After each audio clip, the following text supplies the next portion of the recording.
राधे राधे मेरे प्यारे भाइयों बहनों और माताओं। संस्कार की बातें चैनल में आप सबका स्वागत है। आज मैं आपको श्रवण करवाने जा रही हूँ श्रावण मास महात्म्य की कथा का 7वां अध्याय। सावन के पवित्र महीने में ये कथा श्रवण करने मात्र से भगवान शिव की आप पर असीम कृपा बरसेगी। आइए सभी मिलकर बोलिए भगवान शिव की जय हो। हर हर महादेव। मंगलवार व्रत की कथा। भगवान शंकर ने श्री सनत कुमार से कहा, अब मैं मंगलवार के व्रत का महात्म्य सुनाऊंगा। ध्यान पूर्वक सुनो। इस व्रत के करने से वैद्य का नाश होता है। विवाहोत्तर 5 वर्ष तक इस व्रत को करना चाहिए। इस व्रत का नाम मंगलगौरी व्रत है। यह व्रत ताप का नाश करने वाला है। विवाह के पश्चात पहले मंगलवार के दिन इस व्रत को आरंभ करना चाहिए। विवाह के पश्चात पहले मंगलवार के दिन इस व्रत को आरंभ करना चाहिए। पुष्प मंडप का निर्माण करके उसे कदली स्तंभों से सुशोभित करना चाहिए। उसके अनेक प्रकार के सुंदर वस्त्रों तथा फलों से सजाना चाहिए।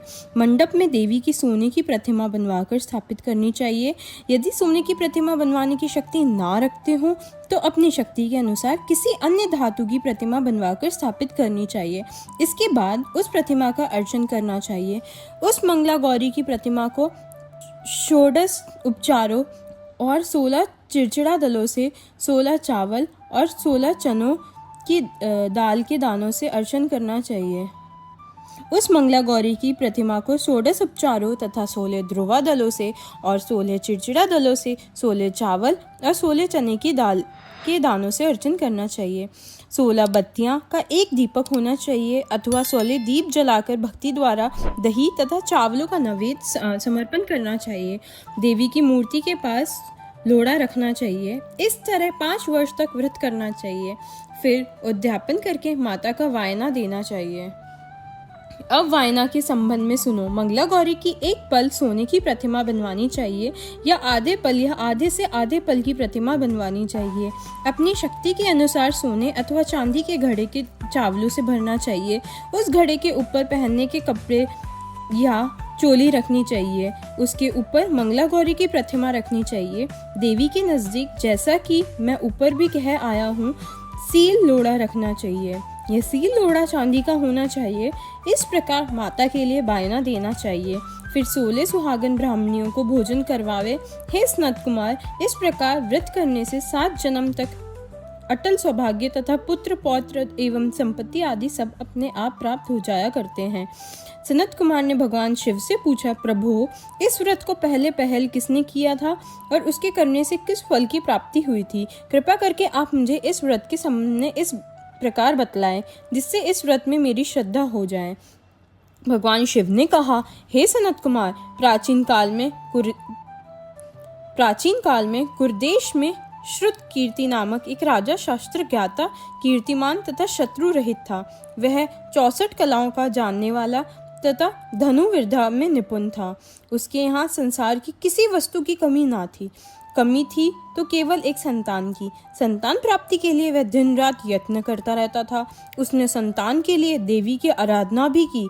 एक दिन देवी ने उसकी आराधना से प्रसन्न होकर उसे साक्षात दर्शन दिए और कहा, हे श्रुत कीर्ति, वर मांगो। राजा श्रुत कीर्ति ने कहा, माँ, यदि आप मुझ पर प्रसन्न हैं तो मुझे एक पुत्र दे। आपकी कृपा से मेरे यहाँ धन धान्य आदि किसी चीज की कमी नहीं।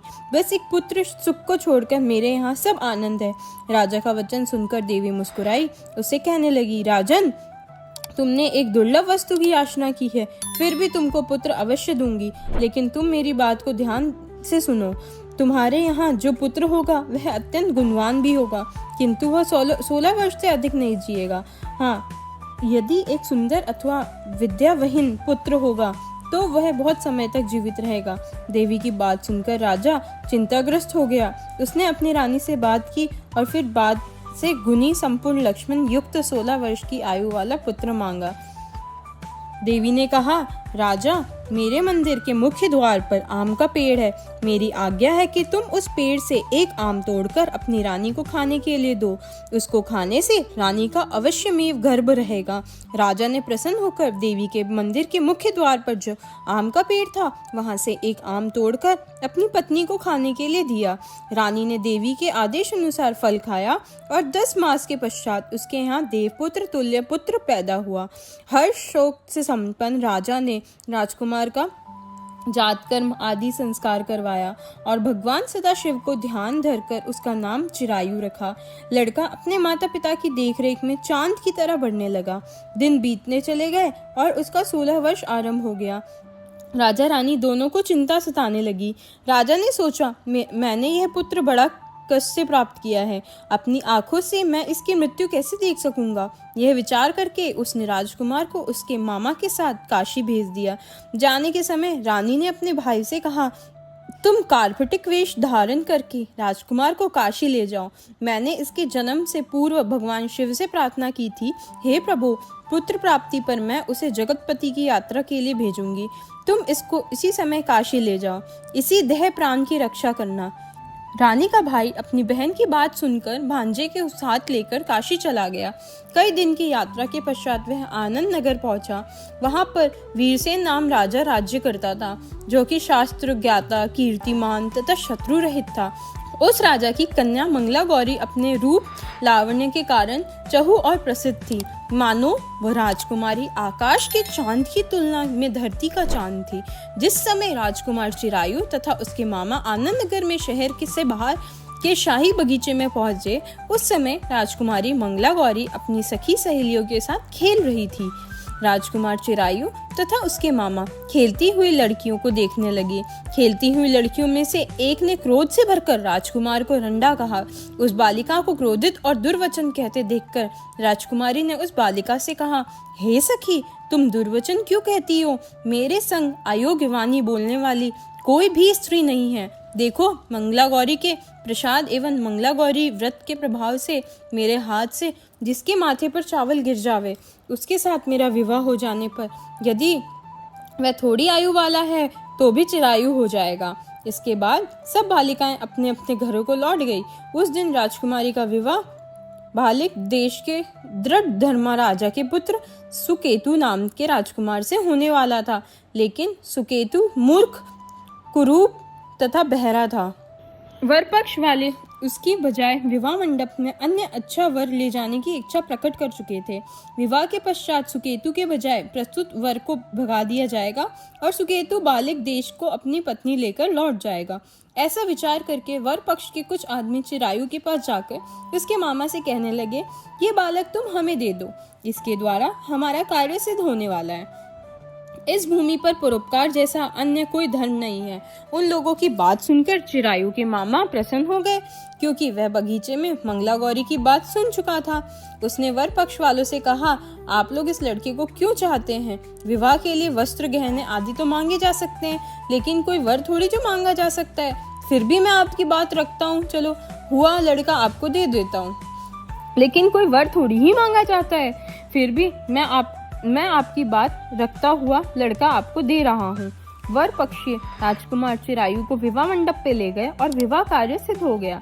जब सप्तपदी आदि कार्य होने के बाद रात में राजकुमार मंगला गौरी के साथ सोया, तभी उसका 16वां वर्ष समाप्त हो रहा था।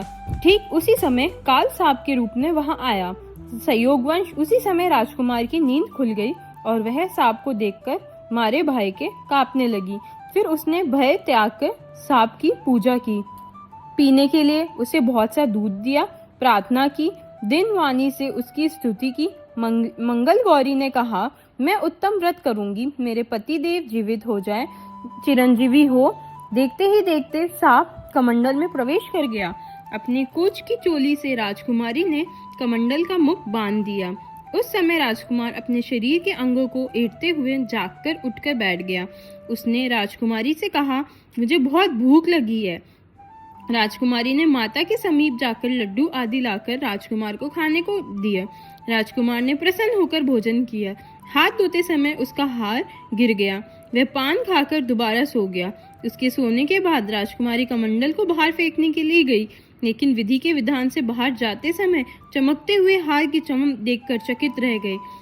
उसने उस घट में स्थित हार को अपने गले में पहन लिया। थोड़ी रात बाकी रहने पर चिरायु का मामा आकर उसे ले गया।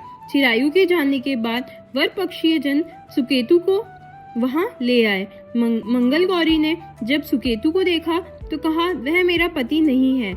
इस पर वर पक्षी जनों ने राजकुमारी से कहा, हे देवी, यह तुम क्या कह रही हो? यदि को पहचानो हो तो कहो। इस पर वर पक्षी जनों ने राजकुमारी से कहा, हे देवी, ये तुम क्या कह रही हो? मंगला गौरी ने कहा, रात को मेरे पति ने जो मुझे जड़ाऊ हार दिया है, उस हार के रत्न की सुंदरता ये बतलाए, ये कोई अन्य ही है। रात्रि में आम्र सेचन के समय मेरे पति का केसर युक्त पद मेरी जांघ में लगा हुआ है। सब लोग उसे देखो। रात के समय मेरे और मेरे पति के बीच जो भी बातचीत हुई है और हमने जो भी भोजन किया था, ये भी बतलावे तो यह मेरा पति होगा। मंगल गौरी की बात सुनकर वर पक्षी जनों ने कहा, ठीक है, लेकिन सुकेतु उपयुक्त प्रश्नों में से किसी एक का भी उत्तर नहीं दे सका। इस पर कन्या पक्ष वालों ने उसके साथ राजकुमारी को भेजने से इनकार कर दिया और वर पक्षी जन अपना सा मुंह लेकर जैसे आए थे वैसे ही लौट गए। मंगल गौरी के पिता महाराज वीरसेन ने प्रसन्न होकर एक महान यज्ञ करवाया। उसने ये भी सुना था कि वर पक्षी जन किस प्रकार अपने कुरूप राजकुमार के बजाय किसी अन्य सुंदर युवक का विवाह के मंडप पे ले आए थे और उसके साथ मंगल गौरी का विवाह हुआ था। अब मंगल गौरी राजमहल के बरामदे में सीट पे बैठ गई और प्रत्येक आते जाते यात्री को देखने लगी ताकि उनमें कहीं उसे चिरायु दिखाई दे जाए। उधर चिरायु भी अपने ससुराल का हाल जानने के लिए अपने मामा के साथ वहां आ पहुंचा। जो ही वहां चीख के सामने से गुजरा, मंगल गौरी ने उसे देखकर कहा, पिता, ये मेरे पति आ गए हैं। राजा ने तुरंत ही मामा और भांजे को राजभवन के भीतर